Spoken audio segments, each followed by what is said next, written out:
Today I'm going to get my wife Monica to show you how to cook a meal that reversed my diabetes. Yes! Please subscribe! Hello, we have a pork shoulder joint here. It's a bit bitty, so it's not a very good one. We've bound it up so that we're ready to roast it. We've removed the crackling and cut that up and put it into the trays. I've got some salt there which I will be sprinkling over the crackling. It's a coarse sea salt, so that it enables the crackling to crackle. And we've got a garlic clove here which I'm going to be putting inside the joint to add flavour to it. I've got a vegetable stock cube here which is what I add to the bottom of my casserole dish in order to bake it. Here's my casserole dish and I put a lid on that. I don't use oil, I always use stock because it's more user friendly and I don't believe in bad oils. I've got peppercorns here which I'll use, as well as the salt on the roast. I just want to turn the oven on to pre-cook so it can heat up. Put it onto fan oven at 180 degrees so that it can start heating up before I put the roast in. I just need to work out how much time it's going to take for the roast to cook. The roast weighs 1.264 kilos, so it's 30 minutes per half a kilo. So we're going to work that out on the calculator here. So it's 30 divided by 500 multiply by 1.264 equals, it comes up with 75 minutes plus 30 minutes minus 60 for an hour means it's going to take 1 hour and 45 minutes. That's not what your calculator showing. My calculator shows 45. I've deducted the hour from that already. If you add on 60 minutes, it comes to 105, which is the amount I had before. We need to prepare the roast ready for putting in the oven. So I'm going to spark it with a garlic clove that I've cut in half. So I'm going to stick the garlic clove into the roast on the one side and into the roast on the other side, so that hopefully it will permeate the meat and make it taste really nice. Then we need to put a bit of salt on and a bit of pepper on.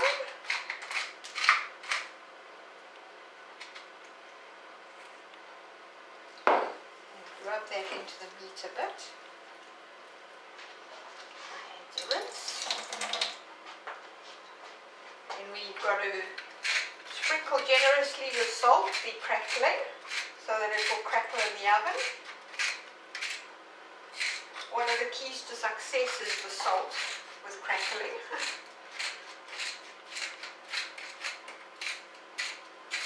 There's no need for oil with crackling, it's got plenty of fat all by itself.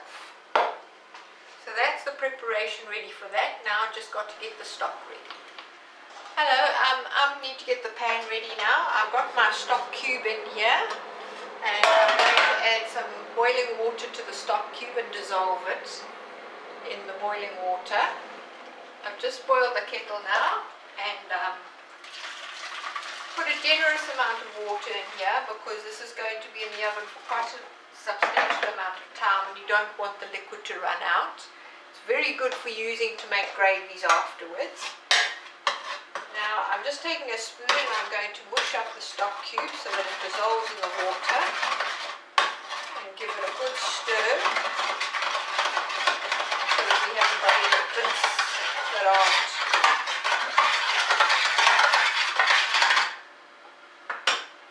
So as you can see, I've dissolved it quite nicely in the water, and there's quite a reasonable amount of water in that basin so that it should keep going for all the time. Now I'm going to take my roast and put it into the liquid and cover it over with its lid, and now it's all ready to go in the oven. I'm going to put it in the oven first, and I'm going to add the crackling in after 3/4 of an hour, because the crackling only takes about an hour to do. Now that the oven is heated up, I'm going to put my joint into the oven, my roasting pan.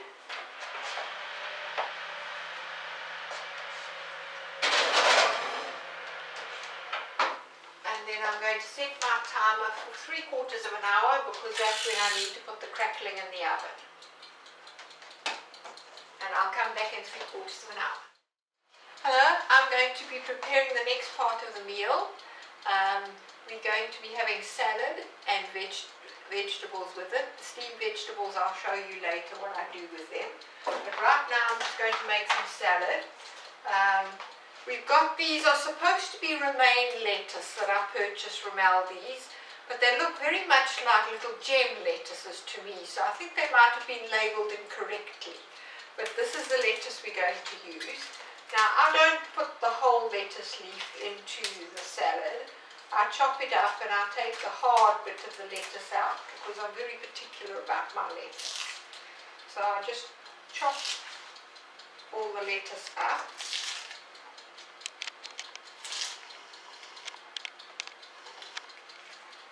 And I normally put quite a bit of lettuce into the salad, because lettuce is quite good at making up the bulk of the salad, and then you feel like you're eating a lot of food when you've got quite a bit of salad on your plate.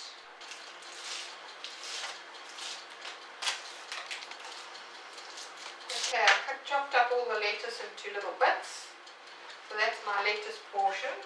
So I'll just add them to our salad plate here. Next up is the tomato. Now, tomatoes are quite high in carbohydrates, so I don't put a lot of tomato in the salad at all. In fact, each person only gets 1/4 of a tomato. So we add that to there. Then we have a bit of pepper in our salad, sweet pepper.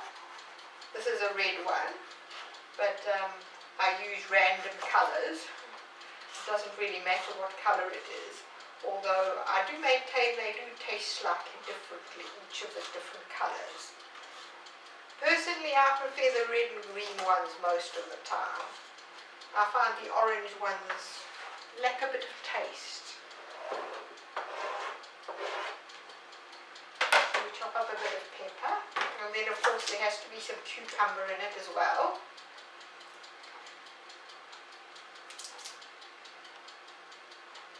Because this diet is all about being healthy, so salads are most important, because that's where you're going to get all your nice enzymes and nutrients from. So we cut up some cucumber, although cucumber is said to have the least of the nutrients in of all the vegetables really. It's mainly just water, they say. Now there's spring onion, so we're going to cut up some spring onion as well. Spring onion is very good for salad because it's not very oniony in flavour. It's a slightly milder onion flavour, and I find that if there's too much onion flavour in it gets a bit too overwhelming. Although my husband is the one that likes lots of onions in his salads. So I cut it lengthwise because then I like it the onion to become little tiny bits in the salad, and not too bigger chunks in the salad. So we add that to there. And last but not least, I add some of this stuff, which is ground flaxseed. And the reason for adding a bit of ground flaxseed to the salad is it's very good with nutrients. It also helps you to keep regular. So we give it a good generous sprinkle of flaxseed, and we are done with our salad. Time is up now, and I need to put the crackling in the oven to crackle. So I'm just going to pop it in the top shelf of the oven here.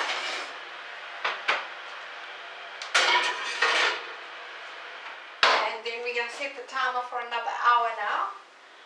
So so that the roast can finish and the crackling can crack. The other part of our meal is this, which is a mixed vegetables. It's a frozen one. It's got peas, beans, carrots and corn in it, which is quite a nice combination. Now I'm going to measure out. We have 75 grams each, so that's 150 grams of mixed vegetables. And I put it in the steamer, and I put some water in the bottom of the steamer, and I steam it for a few minutes on the stove just to cook the vegetables. Okay, time's up. Roast should be done. So we'll just take it out of the oven now.